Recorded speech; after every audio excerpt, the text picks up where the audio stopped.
Bonjour à tous bien-aimés, je vous salue dans le nom de Jésus. Je suis encore heureux ce matin de vous retrouver, de se retrouver avec vous dans le cadre de notre programme de prière, le PAMOTO, Prie avec moi pour toi. Je suis le pasteur Liatis Révéno des églises et ministères Gabon. Soyez bénis de là où vous êtes, soyez bénis de là où vous êtes spirituellement, soyez bénis de là où vous êtes, parce qu'on peut être physique. Or, je bénis l'Éternel de ce que vous êtes physiquement et spirituellement,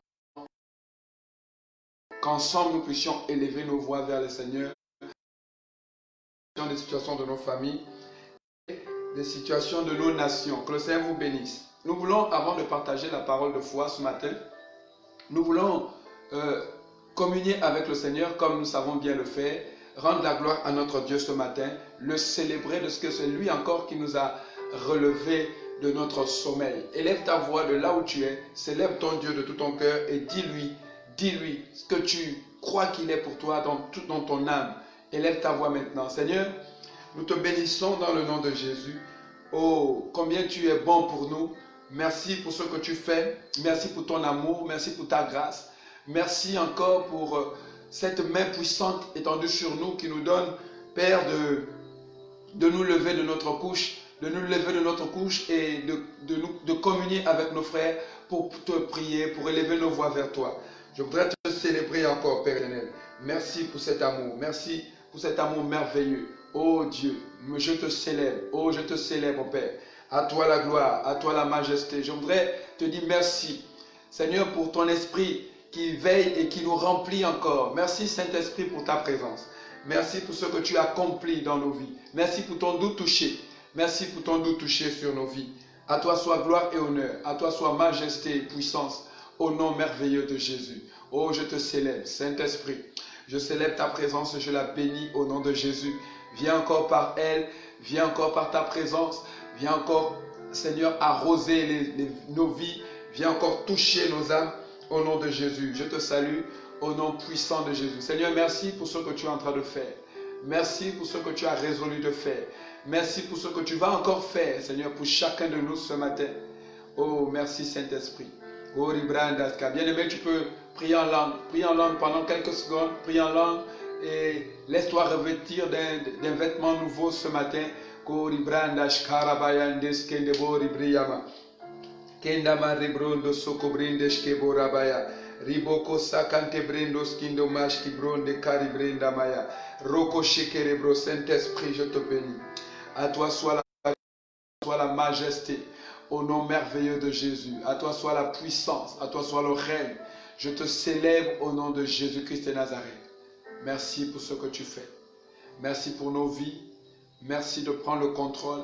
Merci pour ces multiples guérisons. Merci pour ton œuvre dans la vie de toutes les personnes qui sont connectées, de leur famille, de leur nation. Merci pour ta main étendue sur nous. Merci, Papa. Vous qui nous rejoignez maintenant, vous qui Nastine Samwa, je te salue, soit l'Éternel pour ta vie, Jésus.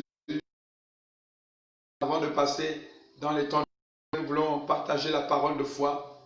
Et pour le thème qu'il nous a donné ce matin, à partir duquel nous allons prier, c'est la femme de Lot. La femme de Lot. Quel enseignement pour l'Église aujourd'hui? La femme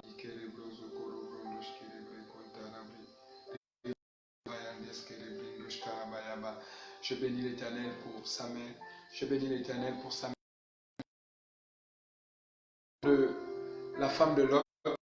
Nous parlons de la femme de Lot. Quel enseignement pour l'Église aujourd'hui? Quel enseignement pour l'Église aujourd'hui, la femme de Lot? Alors, bien-aimés, plusieurs enseignements nous sont donnés dans la parole de Dieu. Plusieurs enseignements nous sont donnés dans la Bible. Et à travers ces enseignements, il est important que chacun puisse se laisser conduire par le Saint-Esprit pour prendre la portion. Gloire à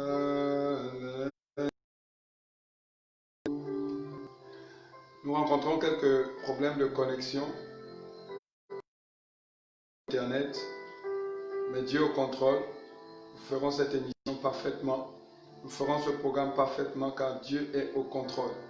Alléluia. Il est au contrôle et rien ne peut empêcher le Seigneur de nous permettre de terminer ce programme. Nous le réglons.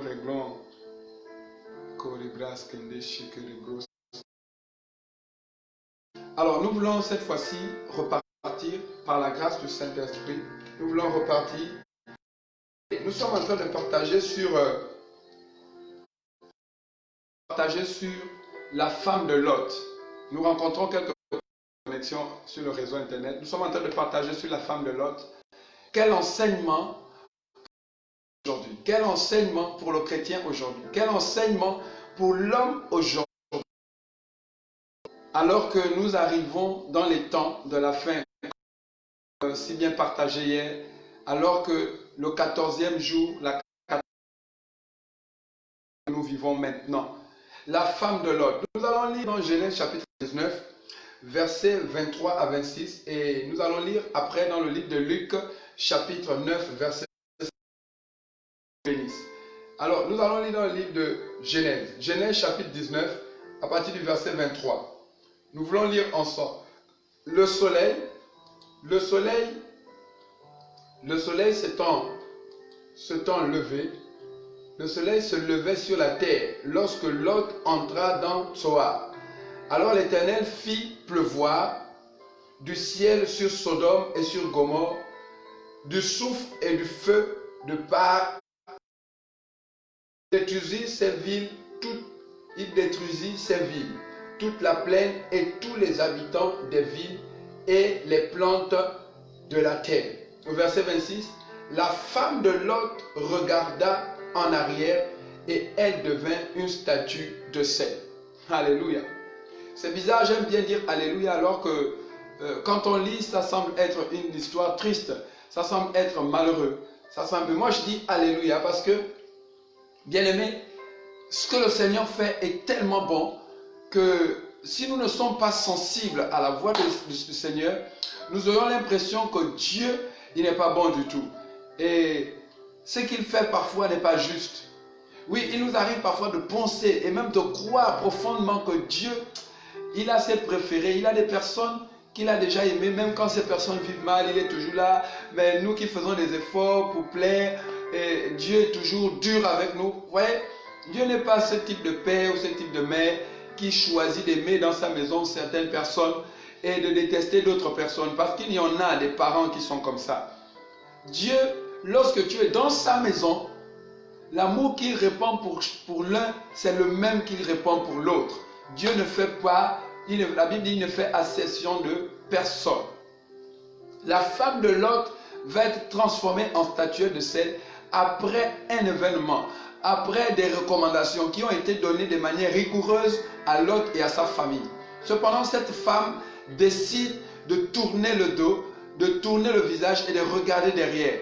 Ce n'est pas Dieu qui a transformé cette femme en statue de sel, c'est cette femme elle-même qui s'est transformée en statue de sel. Il est important de savoir que derrière le malheur qui arrive à plusieurs personnes, Dieu n'est pas dedans. Lui-même, il dit dans le livre d'Ésaïe, il dit, si un malheur arrive au milieu de vous, je ne suis pas dedans, je ne suis pour rien. Je ne suis pour rien. Alléluia. Alors, Lot, le neveu d'Abraham, pour faire la petite histoire rapidement, le neveu d'Abraham qui a été par la grâce de Dieu, par l'amour de Dieu, je veux dire par le bon vouloir du cœur d'Abraham, qui a été enlevé de la maison d'idolâtrie, qui a été emmené de la maison de la malédiction, qui a été enlevé de la maison de la servitude, où ils adoraient les faux dieux. Abraham, qui reçoit l'appel divin, va partir avec Lot afin de lui donner de partager, s'il y en a une grâce, la grâce qu'il va recevoir. Parce qu'il part en aventure en écoutant un Dieu qu'il n'a pas connu, lui qui était un idolâtre. Il amène son neveu et grâce, la grâce descend sur la famille. Le Dieu qu'Abraham a choisi de suivre n'est pas un menteur, n'est pas un trompeur, n'est pas un usurpateur. Vous voyez, beaucoup de personnes se sont mises à suivre des dieux, des appels, des hommes qui ont promis « Allons, je te donnerai ». Finalement, elles sont revenues. Cependant, on va réaliser que le Dieu qui lui a demandé de partir de la maison de son père et de le suivre n'est pas un Dieu un Dieu trompeur.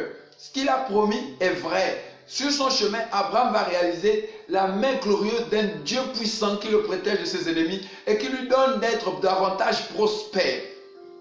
Et Lot va profiter de cette prospérité, de cette grâce à travers Abraham. N'a-t-il pas dit que le soleil de l'Éternel se lève sur le juste comme sur le méchant?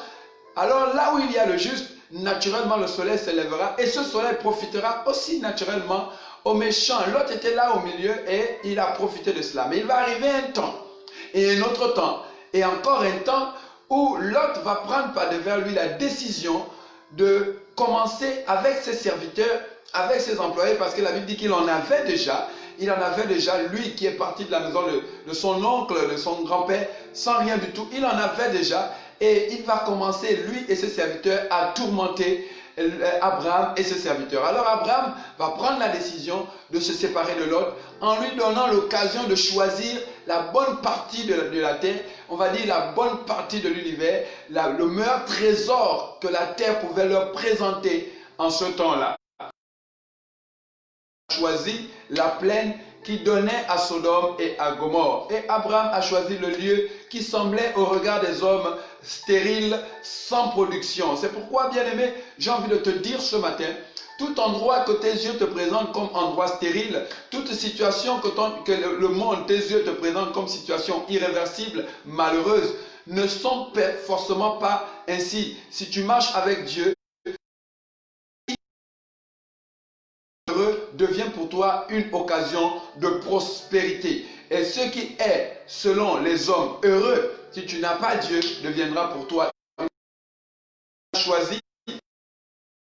Et il s'est installé, la Bible dit, non loin de Sodome et de Gomorrhe. Non loin. Vous voyez, Lot d'un premier pas n'est pas rentré dans Sodome. Il n'est pas rentré dans Gomorrhe, mais il s'est installé non loin, non loin. Souvent, le Seigneur nous fait grâce de sortir de certaines situations, mais nous ne voulons pas complètement demeurer dans le Christ, alors que c'est dans le Christ, immergé dans le Christ, que la grâce nous est accordée. Je te salue, Maman Anas. C'est dans le Christ que la grâce nous est accordée. La Bible dit c'est celui qui est dans le Christ qui est une nouvelle créature. Nous voulons souvent nous établir non loin du monde. Cependant, le monde a une voix qui crie et qui interpelle tout le temps. Et voilà ce qui va se passer. Bien-aimé, Lot va finir par partir de l'endroit où il était non loin de Sodome et de Gomorrhe pour s'installer dans Sodome et Gomorrhe. Vous voyez, il part d'un endroit d'innocence, de prospérité pour aller dans un endroit d'abomination. Et la Bible nous dit qu'à un moment donné, le mal va tellement augmenter dans Sodome et Gomorrhe que Dieu va décider de détruire Sodome et Gomorrhe. Mais en le faisant, Dieu va se souvenir d'Abraham, son ami. Il va dire, il ne va rien faire sur la terre. Bien aimé, il dit, il ne peut rien faire sur la terre. Il ne peut pas opérer sur la terre. Il ne peut pas détruire la terre. Il ne peut pas bénir la terre. Il ne peut pas renverser la terre sans en parler d'abord à son ami Abraham. Pas pour que Abraham interdise l'action. Pas pour que Abraham prenne la décision suprême. Mais pour que Abraham sollicite, intercède. Nous avons besoin de comprendre cela. Si Abraham est le type de l'Église aujourd'hui, nous avons besoin de comprendre cela. C'est que Dieu ne peut rien faire sur la terre sans nous avoir au préalablement interpellés. Dieu ne peut rien faire dans nos familles sans nous avoir au préalable avertis. Si nous sommes véritablement unis à Dieu. Alors Dieu va décider d'agir. Et vous voyez, Abraham va se souvenir que c'est de ce côté-là que son neveu est parti. Abraham va se souvenir qu'il y a certainement que son neveu n'est plus juste à quelques mètres de Sodome et de Gomorrhe, mais son neveu est certainement rentré dans Sodome et Gomorrhe. Vous voyez, un homme de foi, il peut voir l'avenir, il peut discerner l'avenir, il peut discerner les temps et les circonstances. À travers le silence, le manque de visite, le manque de fréquentation de quelqu'un, on peut juste comprendre que ce type est rétrograde. À travers les fréquentations de quelqu'un au lieu de culte, à travers les salutations de quelqu'un dans la rue, on peut juste déterminer la position spirituelle de cette personne. Abraham connaissait déjà la position spirituelle de Lot et il savait que Lot était avec sa famille, entré à Sodome, il était là-bas, avec sa justice, se faisant passer pour injuste. Bien aimé, alors Abraham va intercéder. Il va intercéder et Dieu va faire grâce à la famille de Lot. Il va envoyer les anges pour détruire Sodome et Gomorrhe, mais avant, ils vont recevoir l'ordre de sortir la famille de Lot et Lot lui-même de cette ville, afin que personne ne meure dans cette destruction de la ville. C'est ici un type de l'enlèvement. Nous avons parlé de cela hier. Nous avons parlé des 14e jours, de la 14e génération. Ici, nous avons clairement un type de l'enlèvement. Nous avons une église. Nous avons une église qui sera enlevée à bras redoutables lorsque le monde sera détruit. Mais quelle église sera enlevée? Avec quelles recommandations? Quels sont les préalables? Qu'est-ce qui nous a été dit pour que nous puissions être enlevés? La Bible déclare que, ayant reçu les hommes dans la nuit, ils vont dire à Lot, sors de la ville, va loin de la ville, parce que nous allons la détruire. Et Lot va rentrer dans une intercession. Je ne suis pas apte à aller aussi loin que vous me le dites. Il y a une ville voisine à côté, alors que cette ville aussi était même prévue pour être détruite. Il dit, alors laisse-moi aller juste à côté. Et il va aller à côté. Bien aimé, ce qui est excellent dans cette affaire, c'est que les anges vont donner des prescriptions. Ils vont dire, sortez vous tous. Et là, il y a qui? Il y a Lot, il y a qui? Il y a sa femme, il y a ses deux filles. Il y a quelques biens de Lot. Précipitez-vous, parce que si vous ne pas, avant que vous n'arrivez à la ville, tant que vous n'êtes pas arrivé à la ville, nous ne pouvons pas détruire. Vous écoutez? Est-ce que vous écoutez ce que l'ange dit? Il dit, si vous n'arrivez pas à la ville, lui-même il a dit, Seigneur, laisse-moi arriver à cette ville. Il a dit, d'accord, je te le permets, je te l'accorde, mais je ne détruirai pas tant que tu n'es pas arrivé à cette ville. Alors vas-y, simplement, ne regardez pas derrière. Ne vous retournez pas. Et ils sont partis. Alors qu'ils sont en train de partir, le soufre commence dans l'atmosphère pour tomber, s'apprêter à tomber sur Sodome et Gomorrhe. Il y a quelqu'un dans la famille, my God, il y a quelqu'un dans la famille qui décide de regarder derrière. Bien aimé, qui décide de regarder derrière? C'est la femme de l'autre. Et la Bible dit, automatiquement, elle fut transformée en statuette de sel. Elle fut transformée en statuette de sel. Qu'est-ce que la Bible nous enseigne? Vous lisez Luc chapitre 9, à partir du verset 52. Une histoire merveilleuse aussi, en parlant de regarder derrière. En parlant de regarder derrière. Lisons Luc, c'est notre deuxième texte. Voilà ce que la Bible dit. Lorsque le temps où il devait être enlevé du monde approcha, Jésus prit la résolution de se rendre à Jérusalem. Il envoya devant lui des messagers qui se mirent en route et entrèrent dans un bourg des Samaritains pour lui préparer un logement. Mais on ne le reçut pas parce qu'il se dirigeait sur Jérusalem. Les disciples Jacques et Jean et Pierre, les disciples Jacques et Pierre, nous y arrivons, les disciples Jacques et Jean, voyant cela, dire à Jésus, dire au Seigneur, veux-tu que nous commandions que le feu descende du ciel et les consume? Jésus se tourna vers eux et les réprimanda, disant, vous ne savez de quel esprit vous êtes animés. Vous ne savez de quel esprit vous êtes animés, car le Fils de l'homme est venu non pour perdre les âmes des hommes, mais pour les sauver. Et ils allèrent dans un autre bourg.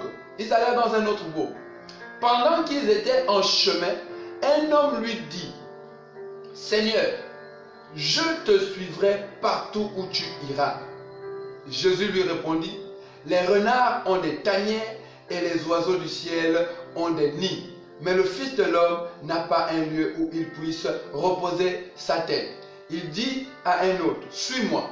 Et il répondit, Seigneur, permets-moi d'aller d'abord ensevelir mon Père.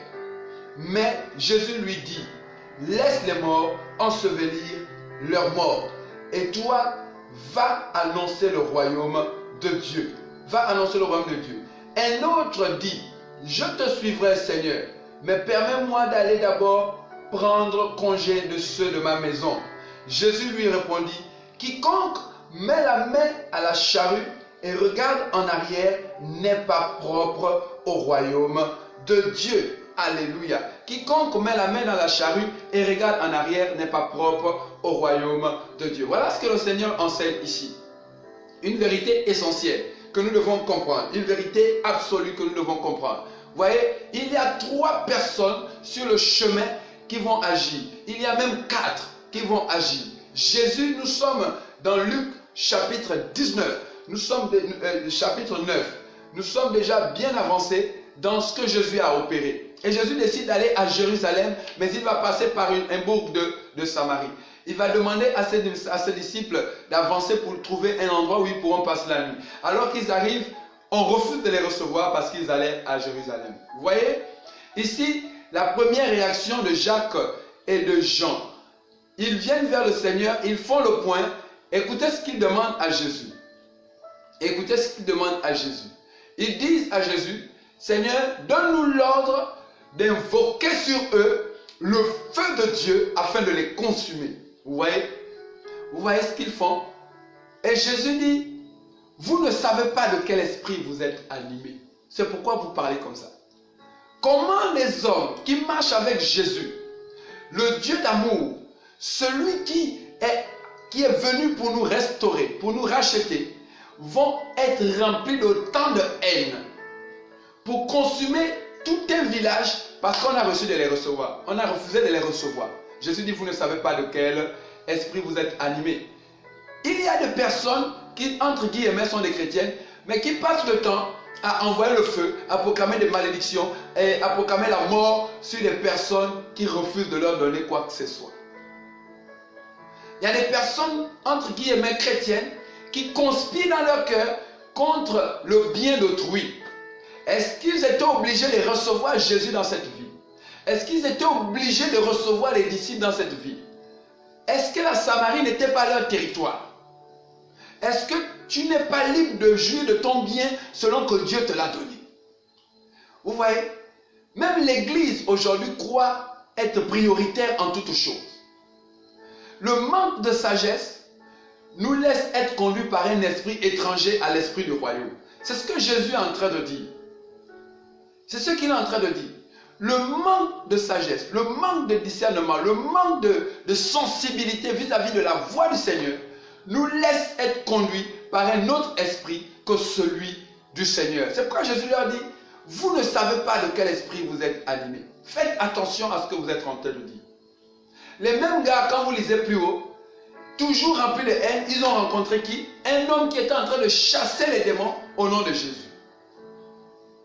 Ils se sont appropriés le Christ. Ils se sont appropriés le Christ tellement que les autres ne doivent pas. Ne doivent pas.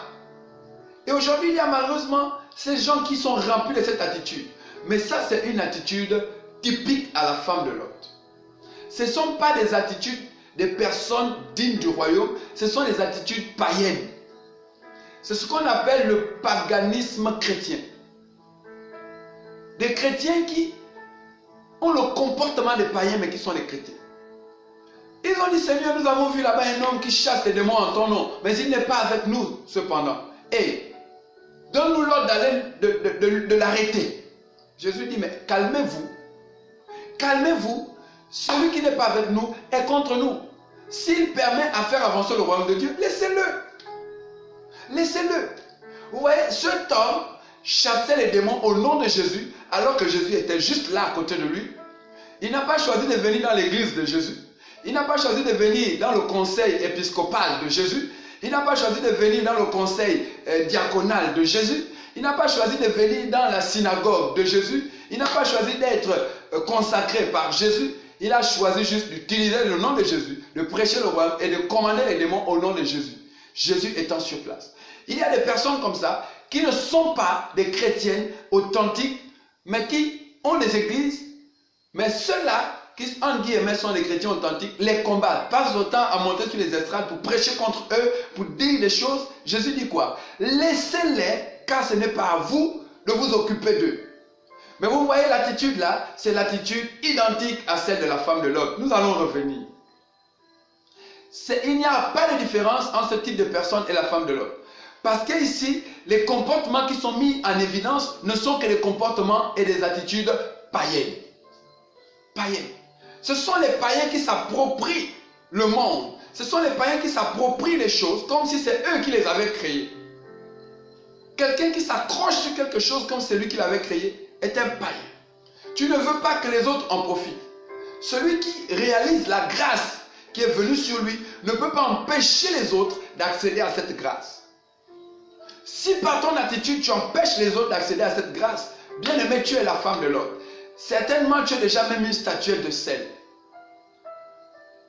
Ils ne s'arrêtent pas là, ils viennent à l'épisode sur la Samarie. Ils ont d'abord voulu arrêter, Jésus les a stoppés. Ils viennent encore sur la Samarie, ils disent maintenant ils veulent faire descendre le feu sur la Samarie. Pour consumer tout un peu, Jésus les stoppe encore. Ce matin, Jésus est en train de stopper quelqu'un sur son élan, sur son désir de repartir dans les mauvaises œuvres. Parce que lorsque nous avons été rachetés à un grand prix pour servir selon la parole de celui qui nous a rachetés et non selon notre désir. Vous voyez, Jésus continue son cheminement et là, il y a une personne qui vient, après avoir écouté ce tendre amour sortir de la bouche de Jésus, pour dire, le Fils de l'homme n'est pas venu pour perdre le monde. Non, le Fils de l'homme est venu pour que les hommes soient sauvés et non pour détruire les hommes. Que lorsqu'un homme devient rebelle, on lui présente l'évangile, il refuse l'évangile, il rejette l'évangile, et puis on l'envoie le feu. Non, Jésus dit, je suis venu pour que le monde soit sauvé. Et cet homme est complètement convaincu de la parole de Dieu. Il dit à Jésus, Maître, moi je veux te suivre. Il dit, Maître, moi je veux te suivre. Laisse-moi venir après toi. Écoutez la réaction de Jésus. Jésus lui dit, les hommes ont des maisons, les renards ont des tanières, les oiseaux ont des nids. Mais moi, je n'ai pas d'endroit où dormir. Moi, je n'ai pas d'endroit où dormir. Jésus le laisse là. Et il y a un autre. Toi, suis-moi. Regarde, il y a une personne qui s'intéresse à Jésus. Jésus lui présente un message. Il y a quelqu'un qui est là qui ne demande pas à suivre. Jésus lui dit, toi, suis-moi. Bien-aimé, la sélection divine dépend de nos cœurs. Cet homme s'est agité. Et Jésus lui a dit, mais tu vas me suivre, je vais te donner quoi? Tu vas me suivre pourquoi en réalité? Cet homme ne l'a plus suivi. Cet homme ne l'a plus suivi. Pourquoi? Parce qu'il était attaché. Il était attaché. Jésus lui a juste montré ce qui était attaché à son cœur. Il dit, je veux te suivre. Jésus dit, toi tu veux me suivre? Toi qui aimes les maisons luxueuses? Toi qui veux me suivre? Toi qui aimes les splits? Toi qui veux me suivre? Toi qui aimes la grande vie? Mais moi, je n'ai pas la grande vie que tu aimes. Il dit, les renards, même les renards ont des tanières. Les oiseaux du ciel ont des nids. Moi, je n'ai rien. Tu vas me suivre pour aller où? Alors que toi, quand je te regarde dans ton cœur, tu es attaché au luxe. Tu es attaché au grand climatiseur. Tu es attaché au VX, tu es attaché au TX, au Hummer. Tu es attaché aux choses du monde. Tu ne peux pas me suivre. Tu ne peux pas me suivre. Moi, je n'ai pas tout ça. Jésus qui possède tout, qui est Dieu, il dit, je ne veux pas tout ça. Et cet homme se tait. Et à un autre, il dit, suis-moi. Pour réveiller ce qui est dans son âme. Et l'autre lui dit, laisse-moi d'abord aller enterrer mes parents. Voyez, une autre catégorie de personnes. Toujours dans la présence de Dieu, toujours en train de célébrer l'Éternel, mais n'est pas prêt à aller plus loin avec Dieu. Tant que Jésus est dans son environnement, tant que Jésus est dans son lieu de vie, alors il célèbre Jésus. Mais quand Jésus dit, bon, maintenant on va se déplacer pour aller à une autre dimension, il dit, non, non, non, laisse-moi d'abord aller enterrer. Jésus dit, laisse les morts enterrer les morts. Qu'est-ce que cela veut dire? Voilà un texte qui a causé beaucoup de problèmes et de doctrines encore, pour être mal interprété. Jésus n'a pas dit que les chrétiens ne doivent plus aller aux veillées mortuaires, les chrétiens ne doivent plus assister aux enterrements. Mais aujourd'hui, ce texte a causé que les enfants n'enterrent même plus leur père. Bien aimé, les enfants doivent honorer leurs parents jusqu'à la dernière demeure. Jésus est en train de dire que là-bas, tous ceux qui ne montent pas dans leur cœur, c'est des morts. Et ils sont pleins là-bas. Toi, tu es déjà ici. Prends conscience que les rituels sont inutiles. Les rituels sont... Laisse les gens qui n'ont pas la connaissance faire les pratiques et les cultes des morts. Je te dis quitte. Parce que je vois que tu es tu es bien, tu as un bon cœur, mais tu es attaché aux pratiques du monde. Tu es attaché au culte des morts à Londres. Jésus savait qu'il devait le lui dire. Jésus est en train de lui dire, arrête le culte de mort. Toi qui fais les messes de requiem, toi qui passes le temps à prendre soin des cadavres avant de les enterrer, toi qui voues un culte à tous les morts, il te dit non, laisse ça, viens à la vie. Et cet homme était triste. Cet homme était triste. Et un autre lui dit, Seigneur, laisse-moi te suivre. Laisse-moi te suivre, mais avant, je vais aller prendre congé des miens. Jésus lui dit, voilà un autre. Vous voyez, la Bible déclare que si quelqu'un n'aime pas son père et sa mère, plus et pour m'aimer, il n'est pas rentable dessus. Voilà un homme qui est attaché à sa famille, très attaché à son mari, très attaché à sa femme, très attaché à ses enfants. Ils ne sont pas prêts à aller. Vous voyez, je disais tantôt que lorsque le Seigneur est sur place, ils sont prêts à partir de leur maison puisque la maison n'est pas loin. Il y a des personnes qui ne sont pas prêtes à partir plus loin que là où elles sont avec le Seigneur. Elles ne sont pas prêtes à décoller pour aller plus loin. Elles aiment leur petite foi. Ce qui fait que personnellement, elles ne peuvent pas prendre des engagements vis-à-vis de leur marche chrétienne. Il faut toujours qu'on leur donne des recommandations. Il faut toujours. Pourquoi? Parce qu'elles sont attachées. Les uns au culte des morts, les autres voient leur famille et leurs biens plus que Dieu. D'autres sont attachés au luxe. Voilà. Et il y a les autres qui suivent Jésus comme les disciples, mais qui sont remplis de haine, ne voulant pas que tout le monde accède à la grâce. Parce qu'il a un poste dans l'église, il contrôle maintenant l'église, il ne sait pas que dans l'église, le fidèle qui a accepté Jésus hier a un appel plus grand que le sien. Il sait ça.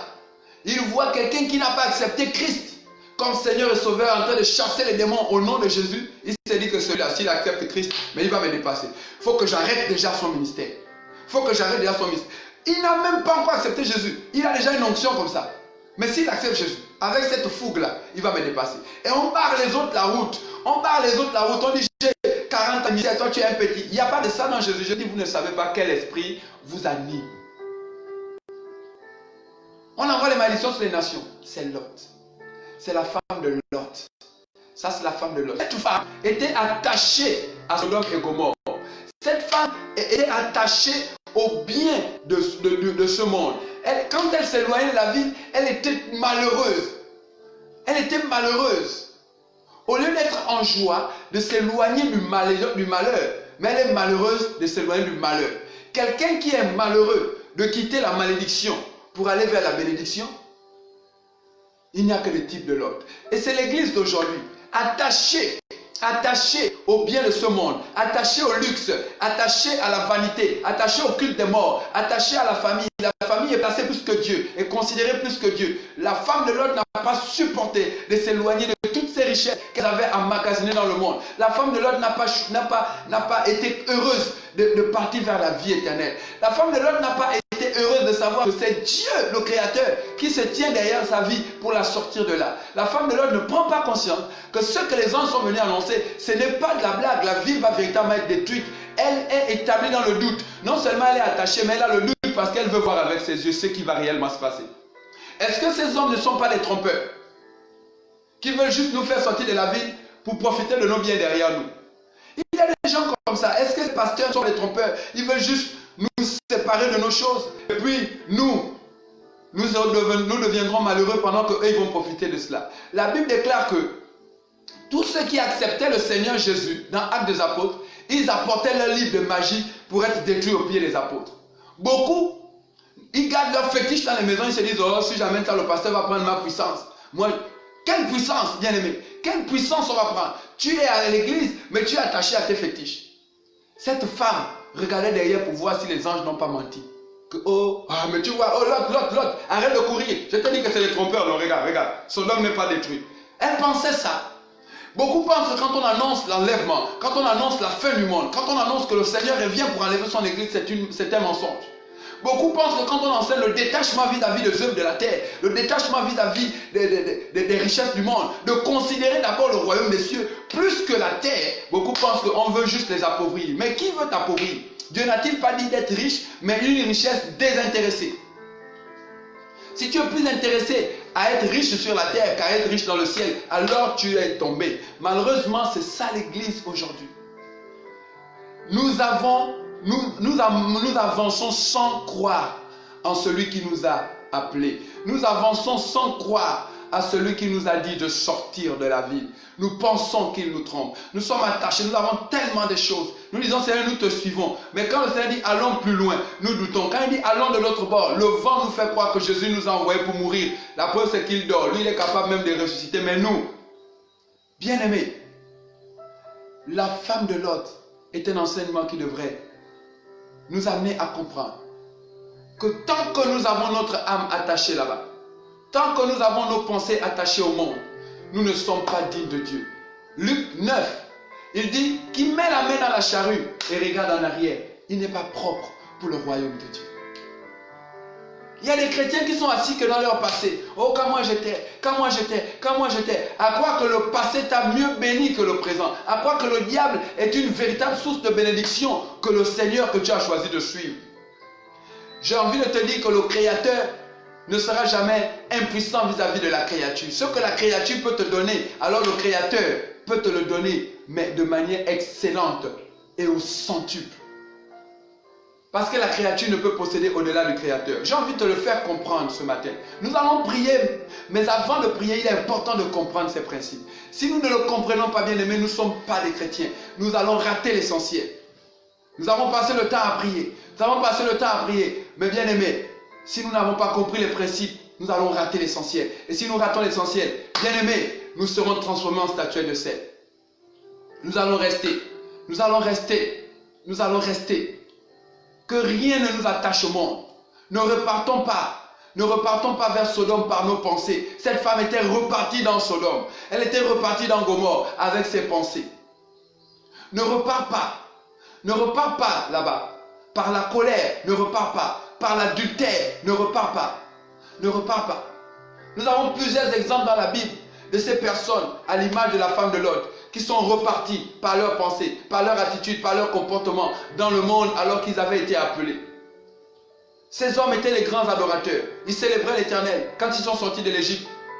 Avec Myriam et Aaron, ils célébraient l'Éternel, mais ils étaient attachés à l'Égypte. Ils sont morts au désert. Ils sont morts au désert. Ils ne sont pas rentrés à Canaan. Bien-aimé, quelle est ta position aujourd'hui? Quelle est ta position vis-à-vis de Christ? Avances-tu selon l'ordre du Seigneur ou tu avances en désobéissant au Seigneur? La désobéissance, la Bible dit qu'elle est aussi coupable que la divination. Cette femme était désobéissante. Les disciples étaient désobéissants. Ils avaient la haine dans le cœur. Ils ne voulaient pas que les autres profitent de la grâce de Dieu. Ils ne voulaient pas que le nom de Jésus serve aussi pour leur bonheur. Des gens qui disent, ils ne méritent pas qu'on prie pour lui, à l'image de Jonas. Ils ne méritent pas de recevoir le message de grâce. Qui sommes-nous pour dire que telle ou telle personne ne mérite pas de recevoir le message de grâce? Qui sommes-nous? Qui sommes-nous pour classifier l'humanité? Sous prétexte que nous avons l'onction. Qui sommes-nous pour déterminer que tel doit mourir, tel doit vivre? Qui sommes-nous? Nous sommes établis pour sauver le monde parce que nous avons reçu le message du salut. Détachons-nous comme Jésus avec ces personnes. Détachons-nous de culte aux morts et suivons le Seigneur.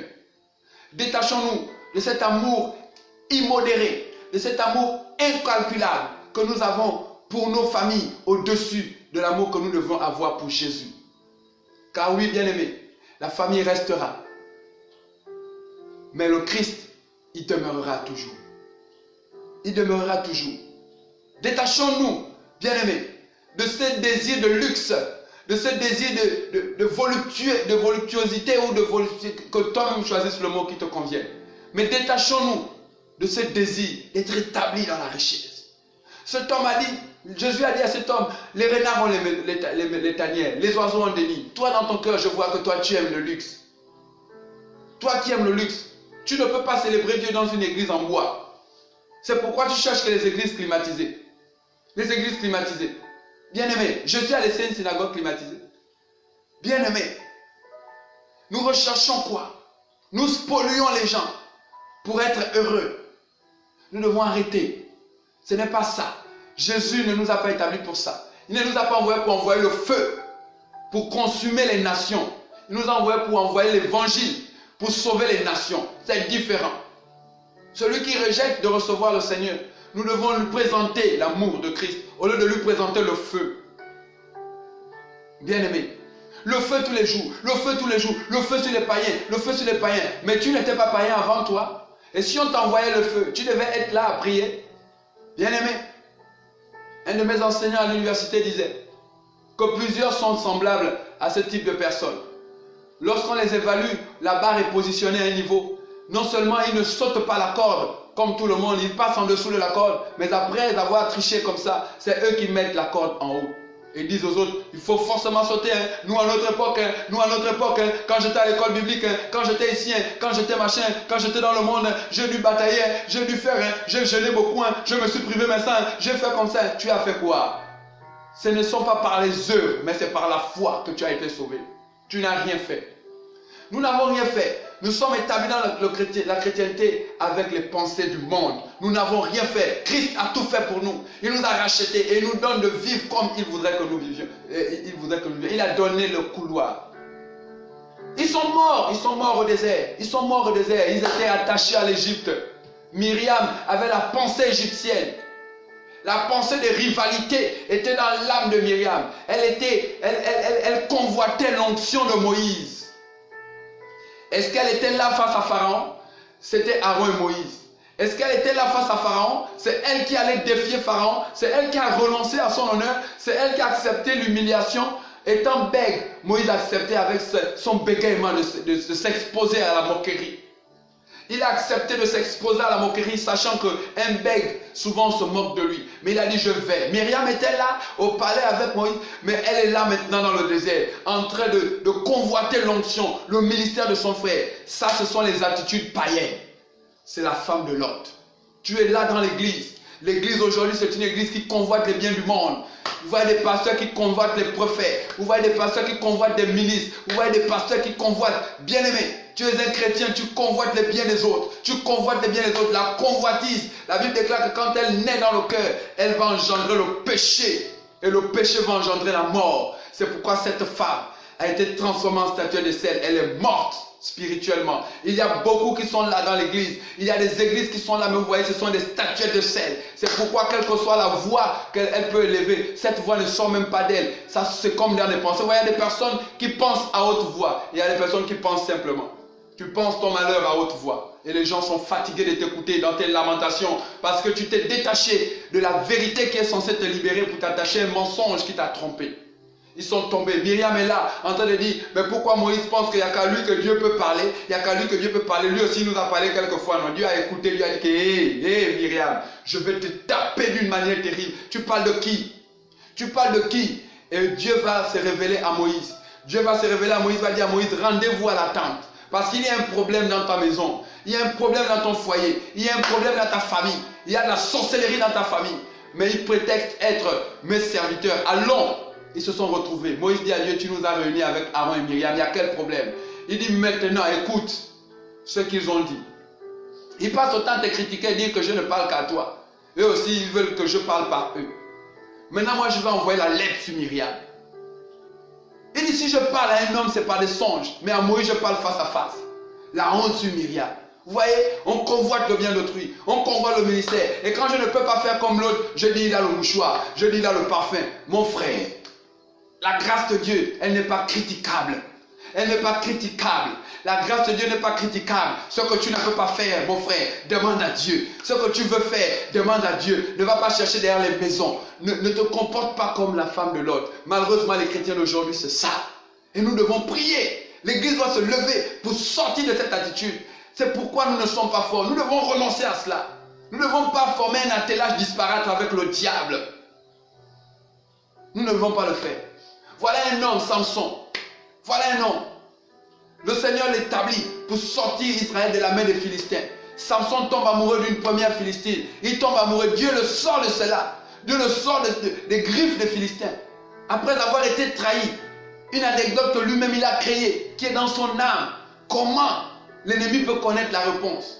La femme est venue le presser. Il a donné la réponse à la femme allait donner la réponse à ses frères. Trompé. Dieu lui montre que tu es sur la mauvaise route. Dieu le délivre. Dieu nous a délivrés. Dieu nous a délivrés des ténèbres. Ne repartons plus. Dieu a sorti cette femme de Sodome et Gomorrhe. Il va détruire les ténèbres. Les ténèbres ne sont pas agréables. Le monde n'est pas agréable. Il dit que le monde est inimitié à Dieu. Cette femme a regardé derrière, en pensant qu'on voulait lui voler ses richesses, en pensant que le message était un message de tromperie. Cette femme a regardé derrière parce qu'elle était attachée. Deux choses.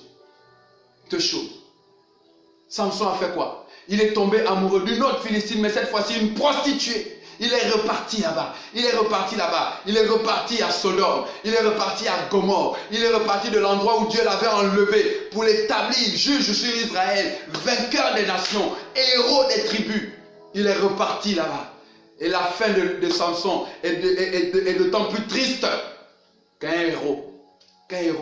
Il pensait quoi? Que par son amour, son beau visage, l'ennemi devait être son ami et devait lui être loyal. Le monde ne sera jamais loyal à un fils de Dieu. Un véritable fils de Dieu ne connaîtra jamais la loyauté du monde. Ces deux ennemis, le monde et Dieu, Israël et les Philistins, ne pouvaient pas vivre dans une forme de loyauté. Cette femme est allée jusqu'à prendre le secret le plus excellent, le plus puissant de Samson. Elle a donné. On lui a percé les yeux. C'est pourquoi aujourd'hui beaucoup de chrétiens ne voient pas le lendemain. Ils n'ont plus d'espérance parce que leurs yeux ont été percés.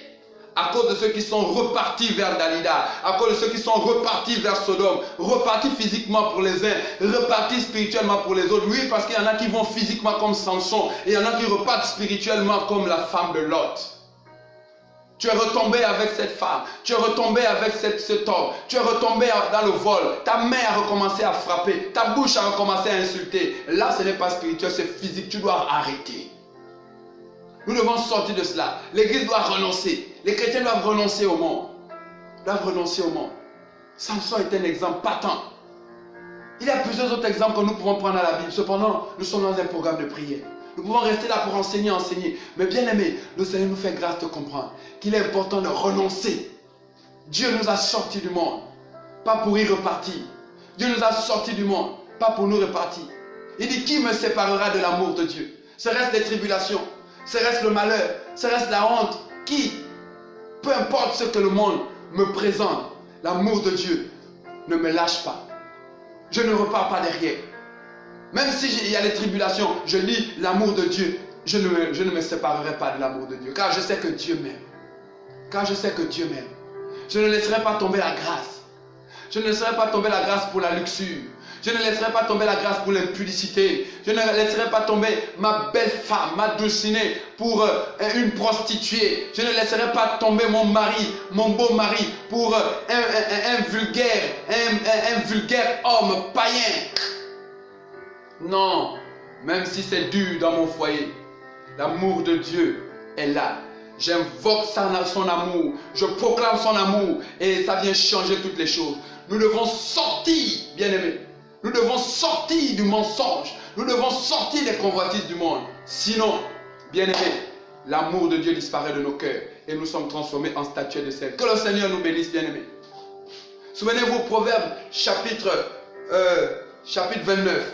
La Bible déclare, bien-aimés, la Bible déclare, Proverbe chapitre 26 au verset 11. Lis avec moi, j'ai ici la parole, la version Semeur. La Bible déclare au verset 11, le sot retourne à ses sottises comme le chien à ce qu'il a vomi. Le sot retourne à ses sottises comme le chien à ce qu'il a vomi. Oh, quel dommage. Écoute l'autre version que j'ai. La Bible déclare, écoute cela, la Bible déclare, comme le chien revient à son vomissement, le sot retourne à sa folie. Voilà à quoi l'Éternel compare un chrétien, une église qui repart dans le monde. Un chrétien, une église qui est établie dans la luxure. Un chrétien, une église qui est établie dans le culte aux morts. Un chrétien, une église qui s'accapare le Christ et ne veut pas que les autres soient sauvés. Oui, il y a des personnes qu'on n'arrive pas à rencontrer parce qu'on n'a pas l'argent. Pour les rencontrer, il faut l'argent. Quand on t'a sauvé, tu as payé combien? Quand le Seigneur t'a racheté, combien tu as payé? Montre combien tu as payé. Aujourd'hui, Dieu t'a équipé. L'onction, c'est pour être vendu. Ce sont les stratégies des Nganga. Ce sont les Nganga qui ont des listes. Les enfants de Dieu n'ont pas de listes. Ce sont les ngangas qui égorgent les moutons. Les enfants de Dieu, Christ a déjà été égorgé. Pourquoi vous faites les pratiques du monde dans l'église? Pourquoi tu fais les pratiques du monde dans ta vie alors que Christ est mort pour toi? Pourquoi tu es attaché, esprit, âme et corps, aux pratiques du monde? Pourquoi? L'alcool est ton compagnon. La cigarette est ton compagnon. La tromperie est ton compagnon. Pourquoi? Mais tu prétextes être chrétien. Tu as une seule envie dans ton cœur. Avec un zèle amer comme Saul de Tarse. Tu veux seulement détruire l'église. Parce que tu crois être établi dans la vérité. Tu veux détruire l'église. Tout le monde pense pareil. Toi, tu dis c'est toi. C'est toi Michel. C'est toi Michel des derniers temps. C'est toi le Michel des derniers temps. Tu es le Michel des derniers temps. Toi seul a la vraie prophétie. Mon frère. Mon frère. Arrête. La Bible dit, toi qui es debout, qui crois être debout, prends garde à ne pas tomber. Prends garde à ne pas tomber. Et si tu es sage pour toi. Attention. Église, frères et sœurs dans le Seigneur. Sodome va être détruit. Et celui qui ne sortira pas, esprit, âme et corps de Sodome, il sera transformé en statuette de sel. Le Seigneur reviendra. Et personne ne rentrera au royaume avec les pensées du monde. Personne ne rentrera au royaume en regardant derrière. Si tu as mis la main dans la charrue, si un jour le Seigneur t'a fait grâce d'identifier ta main mise dans la charrue et qu'il t'a donné de commencer la caravane, la marche avec lui, ne regarde pas derrière. Car la gloire de la seconde maison est plus grande que celle de la première. Je bénis l'Éternel car cela est ta portion parce que tu avances sans regarder derrière. Tu avances sans regarder derrière. Même si tu as l'impression que ta vie actuelle est misérable par rapport à la vie passée, je te déclare ce matin que ta vie actuelle, parce que Christ est dans ta barre, parce que Christ est dans ta vie, est 1000 fois meilleure que ta vie passée. Je l'annonce sur ta vie. Alors Pamoto, mon frère, alors Pamoto, ma soeur, prie avec moi pour toi ce matin. Prions ensemble, que le Seigneur nous fasse grâce, de nous détourner de tout ce qui nous reste, qui nous garde encore captifs dans le monde. De nous détourner des pratiques des ngangas, de nous détourner des pratiques des fantômes, de nous détourner de cela, de nous détourner de l'amour immodéré du monde, de nous détourner de la haine des autres, de nous détourner des préjugés, de nous détourner du zèle amer, de l'autosuffisance, du moi véritable, de ce que nous pensons que nous sommes toujours meilleurs que les autres, comme Jean et Jacques, jusqu'à demander la mort de tout un village. Bien-aimés, prions que le Seigneur nous fasse grâce. Élève ta voix de là où tu es et commence à prier. Dis Seigneur, fais-moi grâce. Véritablement, de m'éloigner du monde sans regarder derrière. S'il y a encore dans mon âme, Seigneur, des pensées qui m'attachent à Sodome, s'il y a encore dans mon âme des pensées qui se lèvent contre la parole, je viens renverser ces pensées. Car oui, tu m'as donné les armes redoutables pour renverser les raisonnements et toute hauteur qui s'élève contre ta connaissance en moi. Ce matin, je viens renverser toute hauteur qui s'élève contre ta connaissance dans ma vie. Au nom de Jésus-Christ de Nazareth, que je reçoive de toi, Père, cette capacité véritable de me détacher de la luxure, de me détacher des choses qui peuvent me détourner de toi. Tu vas prier dans ce sens, Seigneur, viens en aide. Aide-moi à sortir du mensonge. Aide-moi à sortir de la cupidité. Aide-moi à sortir de l'adultère. Aide-moi à sortir de la fornication. Je veux t'honorer par ma vie. Je veux t'honorer par ma vie. Aide ton église. Aide-moi. Aide-moi. Prie mon frère, prie ma soeur. Demande à Dieu de t'ouvrir les yeux à la gloire à venir. Demande à Dieu de t'ouvrir les yeux à la gloire à venir. Et de te fermer les yeux au succès passé. Comme il l'a fait avec Saul de Tarse. La Bible dit qu'il a renversé au chemin de Damas. Et il devint aveugle. L'Éternel venait de fermer là les yeux de Saul de Tarse. Sur sa doctrine mensongère. Sur son ignorance vis-à-vis de la grâce. Et après qu'Ananias s'est prié pour lui. La Bible dit que les écailles sont tombées. Dieu venait de lui ouvrir les yeux. Sur la vie de gloire. Dieu venait de lui ouvrir les yeux. À partir de cet instant, Saul est devenu Paul, prêchant le Christ partout. Bien-aimé, si tes yeux ne sont pas fermés sur Sodome, si tu as encore Sodome et Gomorrhe en vue, si tu as encore, bien-aimé, ta convoitise en vue, tu risquerais de regarder derrière. Il faut faire disparaître de tes yeux, il faut faire disparaître de ton âme toute présence sodomique, toute présence gomorrique.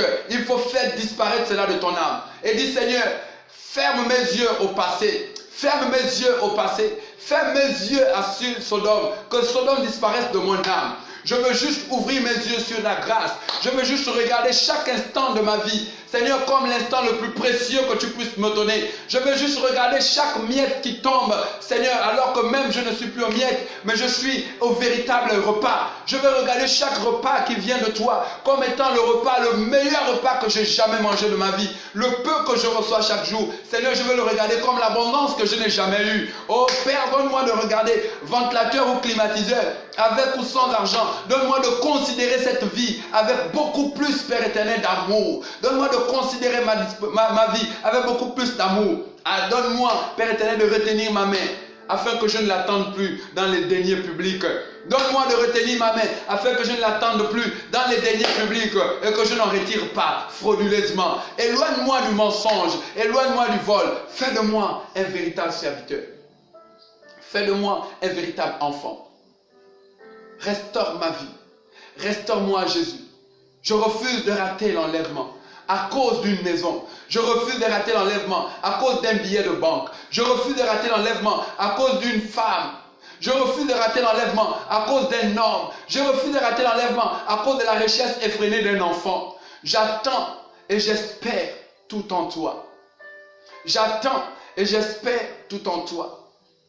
J'attends et j'espère tout en toi. Tu es mon abri sûr, Seigneur. Tu es l'excellence de ma vie, Seigneur. Prie avec moi maintenant. Seigneur, en ton nom seul, Jésus, je désire avancer. Avancer, placer véritablement un pied après l'autre, un pas après l'autre, en respectant les principes que tu as établis. Regarde ma vie, toi qui sondes les cœurs, et fais monter dans mon âme le péché qui s'était enfoui pour se révéler plus tard et me faire tomber. Fais monter cela afin que je renonce. Aide-moi, Jésus, à être agréable à toi. Tu l'as dit dans Jean chapitre 15, au verset 5, partie C. Sans moi, vous ne pouvez rien faire. Oui, je le reconnais aujourd'hui. Sans toi, Seigneur Jésus, je ne peux être béni. Sans toi, je ne peux vaincre le monde. Sans toi, je ne peux enfanter. Sans toi, je ne peux être promu. Sans toi, je ne peux marcher avec assurance. Sans toi, je ne peux dominer. C'est pourquoi je veux encore ce matin juste me tourner vers toi et tourner mon dos au paganisme et tourner mon dos aux pratiques du monde. Je refuse d'être comme Jacques et Jean, remplis de colère pour empêcher les autres de jouir de ton nom. Cependant, je veux leur montrer la voie, comme Aquilas et Priscille ont fait avec Apollos. Je refuse juste de dire, il n'a pas le droit de prêcher, il n'est pas qualifié. Non, je veux faire comme Aquilas et Priscille. Je vais appeler Apollos, et je veux lui montrer la voie si je connais. Car je ne connais que par toi. Je refuse d'être comme Jacques et Jean, voulant faire tomber le feu sur les Samaritains, parce que pour eux païens, refusant le Seigneur. Non, je veux faire comme Paul. Je veux me faire bandit pour gagner quelques bandits à Christ. Je veux me faire pauvre pour gagner quelques pauvres à Christ. Je vais annoncer absolument avec tes âmes, Jésus, ta parole et gagner le monde à toi. Oui, je ne veux pas être comme cet homme qui est attaché au culte des morts, aux pratiques sataniques, des défunts, aux messes des requiem. Je veux juste te suivre et demeurer dans la vie. Je ne veux pas être comme celui qui est attaché à la volupté. Mais je veux être juste celui qui vit par ta grâce, qui t'aime par-dessus tout et qui marche. Je veux me charger de ma croix chaque jour, selon que tu l'as dit dans Luc 9 au verset 23, et te suivre. Renoncer à moi-même. Je veux renoncer à moi-même. Oui, le moi me tire toujours vers le monde. Je veux renoncer à moi-même. Je veux renoncer à moi-même. Je veux renoncer à moi-même et te laisser vivre, Seigneur, dans mon âme. Te laisser vivre dans mon cœur. Te laisser vivre, oh Jésus. Je sais désormais que tu viendras bientôt.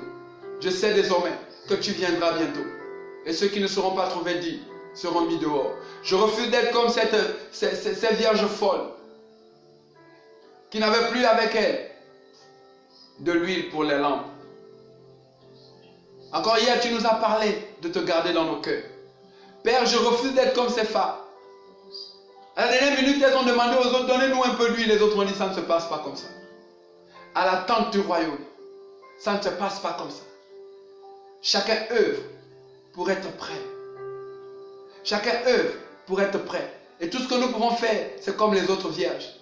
Orienter les autres là où on se procure de l'huile. Seigneur, alors comment orienter ce matin, là où on peut se procurer de l'huile? Comment être agréable jusqu'à ce que tu arrives? Je refuse de me détourner et dormir. Mais je vais veiller avec toi. Car oui, c'est ceux qui sont unis à toi, c'est ceux qui sont attachés à toi, qui expérimentent l'excellence de la gloire. Béni sois-tu, Seigneur, pour ma vie. Béni sois-tu pour ma famille. Béni sois-tu pour l'église. Au nom de Jésus. Nous allons encore prier pour l'église encore. Tu vas prier pour l'église, tu vas dire, Seigneur, regarde ton église. Donne à ton église de se détourner du monde. Et comme Nathan auprès de David, donne à ton église d'annoncer la vérité à celui qui s'est trompé. Donne à ton église de remplir le monde d'amour. Donne à ton église de remplir l'amour, de remplir les familles d'amour. Donne à ton église de prêcher ce que tu as prêché. Souviens-toi de ton église et enlève du milieu de toi l'ivresse. Car c'est à toi de le faire. C'est à toi de le faire. Fais ta part et donne-nous pleinement d'accomplir notre part. Nous te bénissons, Jésus. Nous te célébrons au nom de Jésus. Je voulais prier maintenant pour toutes les personnes qui sont malades. Tu es connecté, tu es malade, mets la main là où tu as mal. Je vais prier pour toi. Toi qui suis cette vidéo, même des temps après, même des millions d'années après, si nous ne sommes pas enlevés, mets ta main, car l'onction ne périt pas. Les ossements d'Élisée ont ressuscité le mort. L'onction ne périt pas. C'est l'onction qui vient de l'Esprit éternel. Alors je prie maintenant pour toi. Si tu n'es pas malade, mais il y a quelqu'un de ta famille qui est malade, mets la main à la poitrine et pense à cette personne. Je prie maintenant pour toi au nom de Jésus. Quelle que soit la maladie qui opère contre ta vie, que ce soit les cancers, que ce soit le VIH, que ce soit la tuberculose, quelle que soit la maladie, même la démence. Tu es certainement sourd, tu es muet. Je commande au nom de Jésus la guérison maintenant sur ta vie. Reçois vite. Je relâche sur toi. Je relâche sur toi la vie et la vie de Dieu. Reçois l'onction de guérison. Reçois l'onction de vie. Reçois cela au nom de Jésus. S'il y avait un esprit qui rôdait encore dans ton corps, j'ordonne à cet esprit de sortir. J'ordonne à cet esprit de sortir, celui qui tourne autour de tes reins. Je commande à cet esprit de sortir, de la même manière qu'il est rentré sans te secouer. Il est rentré subtilement. J'ordonne, toi esprit impur, tu ne secoues pas cet homme, tu ne secoues pas cette femme, tu sors tranquillement. Tu sors et les douleurs que tu causais dans sa vie s'arrêtent. Les tourments que tu causais dans sa vie s'arrêtent. Le désir de le rattacher au monde que tu avais plongé dans son cœur disparaît. Au nom de Jésus-Christ de Nazareth, je libère la grâce de Dieu maintenant sur vous ce matin. Au nom de Jésus. De génération en génération, je proclame la bénédiction sur votre descendance. Au nom puissant de Jésus. Recevez la grâce du Seigneur. Dans le nom de Jésus. Amen. Soyez bénis, bien-aimés. Que le Seigneur encore vous apporte la vie. Comprenons, bien-aimés. Jeûner et prier, c'est important. Il est important encore, et encore mieux, de renoncer au monde. D'être pleinement dans le Seigneur. De ne pas regarder derrière. De ne pas se souvenir des œuvres mortes. Car Christ, il nous a rachetés à un grand prix. Tu es important aux yeux de Dieu, tu es sa prunelle. La prunelle de tes yeux, de ses yeux. Que le Seigneur vous bénisse. Dépose ton témoignage par notre vocal. Au plus 241 77 75 12 07. Dis la région à partir de laquelle tu déposes ta note vocale. Donne ton nom et dis ce que le Seigneur a fait pour toi. Témoigner, c'est, bien aimé, reconnaître ce que Dieu est pour nous et a fait pour nous. Et déclarer la fin du royaume satanique dans ta vie. Dépose cela. Tu peux simplement aussi aller déposer ton témoignage au bouton message de la page Léatis. Tu vas à la page Léatis, tu déposes. Tu peux télécharger ces enseignements sur YouTube. Ces temps de prière sur YouTube. Pasteur Léatis Réveno. Tu télécharges. Tu passes le temps à prier. Partage les vidéos. Fais grâce aux autres. Sois le canal. Ne sois pas comme les apôtres que nous avons vus tout à l'heure qui empêchent les autres d'aller, de rentrer dans la grâce. Sois le canal de bénédiction. Partage. Partage. Et sois béni par chaque partage. Sois béni par chaque âme que tu gagnes. Sois béni. Dépose tes sujets de prière au même numéro. Plus 241 77 75 207. Et sois béni. Dis la région à partir de laquelle tu envoies ton sujet de prière. Et donne ton sujet de prière. Et nous allons prier pour toi. Shalom. Seigneur, merci pour ta grâce. Je répands ta gloire, Seigneur, dans la vie de toutes ces personnes qui sont connectées. Je bénis ton nom au nom de Jésus.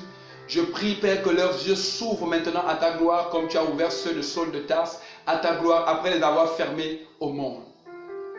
Que Sodome et Gomorrhe ne soient plus en vue. Même si tu as dit, tu n'éloigneras pas tous les ennemis du milieu de nous, ils seront pour nous comme un piège. Nous voulons intégrer cette vérité que si le monde existe, il n'existe pas pour que nous fassions alliance, mais il existe pour que nous soyons davantage attachés à toi. Si l'adversité existe, elle n'existe pas pour nous convaincre que tu n'es pas capable de nous sauver, ni de nous secourir ou de nous maintenir dans l'assurance, mais elle existe justement pour nous révéler notre véritable identité, celle de celui qui a le pouvoir de marcher sur les serpents et les scorpions. Que ton nom soit béni dans chacune de nos vies. Sois élevé en cette journée de gloire qui est le partage de mes bien-aimés connectés au nom de Jésus. Amen. Je disais encore hier, soutenez l'église du Gabon, soutenez le Gabon dans la prière. Nous sommes rentrés dans des temps de jeûne et de prière depuis hier, nous terminons demain.